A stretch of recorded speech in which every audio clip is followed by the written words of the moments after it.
nakapag-repaint naman ako ng dingding namin. Ito ay dingding yung bahay ko.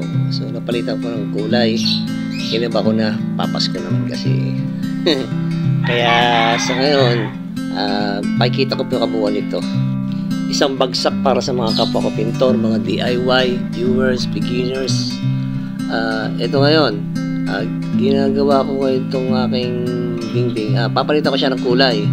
Bali, nililiya ko muna siya ngayon. Yan ang dati kasi niyang kulay. So, iniba ko naman para maiba-iba naman kasi medyo luma na siya. Kaya sa ngayon, pwede na natin itong umpisahan. Nilagyan ko muna siya ng primer. Then, after niya ma-primer, yung kabuuan, lalagyan rin natin ng design nito. Patulad na nakita niya sa unang video. Ang gagawin natin dito is blue marble. Itong nilalagyan ko ng white. Yung dalawang side, blue marble plate ang gagawin natin dito para naman magkaroon siya ng magandang kulay. So makikita nyo rin dito kung paano gawin ang pagiging marble nito. Kaya sana makakuha kayo ng idea sa pinakikita ko sa content na to. Ang nilagay ko po ditong blue, nilagyan ko po ito ng konti black. Dito po lahat ang ginagamit ko dito ay puro latex. Ito po ay puro water base. Kaya ito pong blue na nilagyan ko ng black, ginawa ko po itong navy blue para po makuha po nyo yung kulay niya. Kasi hindi po talaga pwedeng ilagay ay blue laang. Kailangan ay lagyan din natin ng halo para naman hindi masyadong masakit sa mata. Kaya nilagyan ko ito ng konti black para lumabas medyo navy blue. So makikita nyo po sa video na kung paano paggawa ng blue marble. So kung ito po inyong pagmamasdan o inyong susubaybayan, makikita nyo po na kung paano po gawin ang pagkalat ng latex. Ito po yung kinakalat-kalat, hindi ho halos lahat nilalagyan ng blue. Kasi kung lalagyan po ito halos lahat ng blue, hindi ho natin mabe-blend. Nilalagyan po kasi natin ito ng white na na basa. So pagka i-blend natin ito na kung ito ay maraming blue, ay hindi ho natin makikita ang design ng pagka-marble. So kung ganito naman ho ang itsura ng gagawin natin na kalat-kalat, may blue, may white. So pag nilagyan natin ito ng foam, ikinalat natin, binasag natin ng foam, ito po ay may posibilidad na maging marble kasi meron pong lumalabas na haspinan yung linya niya. So ikakalat lang natin yung pinakang kulay niya para mag-light at saka may dark. Kaya ganun po ang proseso niya, yung paggawa ng pagmamarbol. Kaya kayo po sana, kung kayo po ay willing na nanonood dito at willing nyo matuto, sana po makuha nyo ito. At huwag nyo po kalimutan, subaybayan nyo po ito hanggang dulo para makuha nyo po yung ideyang binibigay ko. Kaya kung kayo po ay merong client na gustong makapagpagawa ng ganito, meron na po kayong ideya, meron na po kayong pagkukuhaan ng isang sample na mailalagay nyo sa dingding na pinakang accent nyo. Kaya mas mainam po sana kung kukuha po kayo ng ganitong ideya, pwede po kahit anong kulay. Pero kung gusto nyo naman po talaga yung ganito rin kulay, nasa sa inyo po yan kung inyong po pagbabasihan. Kalimitan po kasi sa mga client natin ay humahanap din naman po ng magandang kalalabasan ng kanilang wall, yung pinakang accent, lalo na kung ito ay yung pinakang lagayan ng kanilang mga accessories katulad ng mga TV, mga component, mga any kind of appliances naman po ang kanilang nilalagay diyan, ay pwede naman po, lalo na at ngayong papasko. So napilis na po natin yung dalawang side na marble effect. So after naman yan, lagyan ko naman ito ng white, itong pinakang design ng gitna, itong stoneworks at saka brick design. Ito iibahin natin ng kulay, pero yan pa din po ang lalabasan, yung stoneworks at saka brick design. Lalagyan lang po natin ito sa gitna, kaya nilagyan ko ng brick design. Ay parang nabasag po yung stoneworks na haraal. Pag nung nabasag siya, ang lumabas naman, ang nilagay ko ay brick design. Kaya mapapagbasdan nyo po, medyo 3D din po ang ginawa ko dito. 3 colors lang po ang nilagay ko dito sa Stoneworks. Ito ay ang light brown, gray, and green. So sa mga nilagay ko po yan ay tama na po yan, pwede na ho yung maging design. Depende na lang ho sa ilalagay ninyo. Kailangan ho, wag ho sama-sama ang kulay. Kailangan ho paltak-paltak. Ay ibig sabihin, hiwa-hiwalay. Kasi kung pagsasama-samahin nyo yan, medyo masama na akong tingnan. Pwede naman silang pagsamahin yung isang part lang na magkadugsong. Pero kung halimbawa po naman ay halos ilalagay nyo ay green, ay masama naman po tingnan. Hindi ho magiging kombinasyon.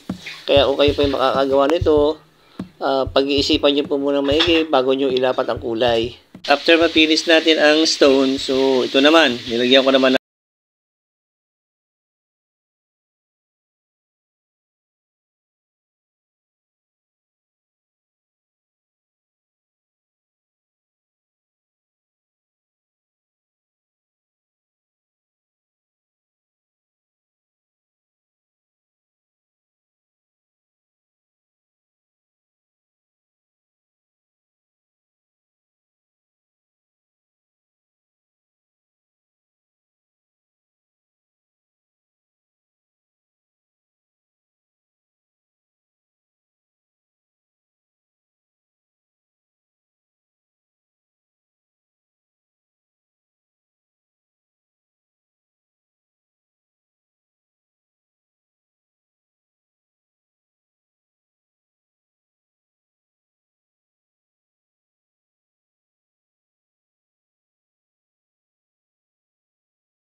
sabi niya.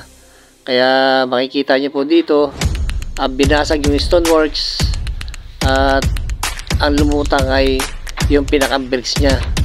Kaya kailangan po creative din tayo miski papaano para makagawa tayo ng maayos at may submit natin na maayos sa ating kliyente. So dito naman po, umpisa naman po tayo dito. Ito po, lalagyan ko po siya ng top coat. Ang kalimitan mong ginagamit ko dito is top coat Davis liquid type po. Marami po sa ating nagtatanong, malimitan, lalo na sa ganitong content, kung ang kalimitan nila tinatanong ay kung ano yung top coat na ginamit mo. So ito na po, makikita nyo po, pinapahid ko na po yung top coat clear. Roller lang po ang ginamit ko dito. So pwede po dito ang spray, brush, roller. Sa kayo po, roller lang po ang ginamit ko. Gawa po kasi na wala po tayong equipment na compressor, kaya roller lang po ang ginamit natin. Dito naman po, pag pinapahid nyo naman po pag roller, wag nyo po sanang parsahin o balik-balikan. Pag naihagot nyo po ito ng maayos at nailinya nyo ng bahagya, okay na po yan, makintab na po yan. Pero kung babalik-balikan nyo po, maaaring matuklap po yan. Pero kung yan naman po ay matuyo na, pwede nyo pong i-second coat. Matibay na po yan. Kung halimbawa naman po ay meron ng tubig ang likod yan at papasukin yan, hindi ko kaya pasukin yan gawa ng meron tayo liquid tile. Kaya kalimitan po sa gumagamit ng liquid tile, alam po nila ang pamamaraan yan, kung paano gamitin. Kaya kayo po na nagdi-DIY dyan, mga viewers, beginners, kung kayo po ay gagawa ng ganito, sana po ay basahin nyo po muna yung instruction ng liquid tile para bago nyo po ipahid na po. Para po hindi kayo maligaw sa step by step. Kailangan po nakadetalye rin kasi ang ating pong top coat is solvent type, kaya mahirap din po kung halimbawa po ipapahid natin ng basta-basta. At ang thinner naman po nito is reducer, yung pong kakombinasyon ng liquid tile top coat clear. Kaya po sana ay makakuha rin ng idea nito kasi ito pong top coat na ito ay napakaganda, matibay na matibay po ito, at bukod sa matibay ay napakakintab. Kaya po kayo po ay nakaka-encounter ng ganito ay makakagamit po kayo ng ganyan liquid tile top coat clear, mapapagmasdan nyo po, mapagbabasihan nyo kung anong kagandahan nito. Yun mga lods, finish na tayo. Naiporma ko na uli yung mga gamit dito sa bahay ko. Oops, may Christmas tree pa. And syempre nilagay ko na rin yung mga stock toys. Nakaporma na uli ang mga gamit na gusto ni Mrs. Okay mga lods, sana may natutunan kayo at may napulot kayong ideya sa content nito. Maraming salamat sa inyo.